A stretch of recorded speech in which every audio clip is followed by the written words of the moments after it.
अगर आप भी चाहते हैं कि एसएस फिल्म्स मोतिहारी के ऑडियो वीडियो सबसे पहले आप तक पहुंचे, तो इस चैनल को सब्सक्राइब करें और साथ ही बेल आइकन को दबाना ना भूलें। Mix by AG recording studio.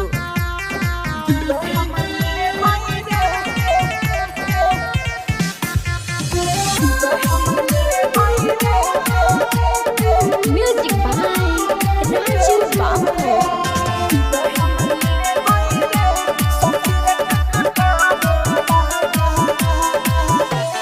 रोपनी करे गइल रही खेते खाला, रोपनी करे गइल रही खेते खाला।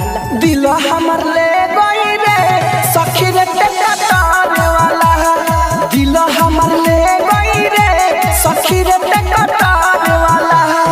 रोपनी करे गइल रही खेते खाला, रोपनी करे गइल रही खेत खाला। दिल हमर ले गई रे सखी रे टेकटार वाला, दिल हमर ले गई रे सखी रे टेकटार वाला। Mix by AG recording studio.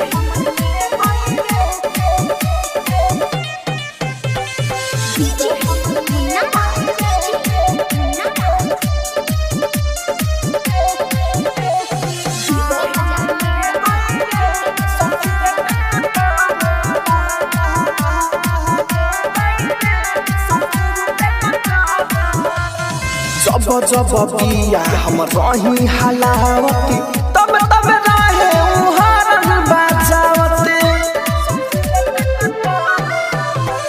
जब जब पिया रही हलावती, तब तब हारन रहे बजावते। हंसके हंसा के मुँह ले लसाला, हंसके हंसा के मुँह ले लसाला।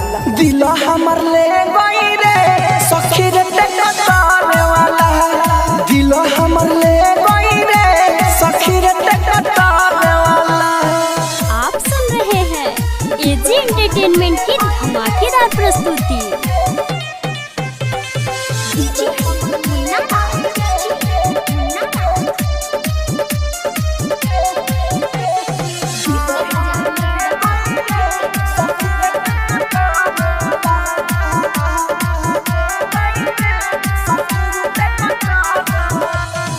रंगे बिरंग के सखी गाना बजावसे, राहुल राजधानी सखी हमके तकावसे।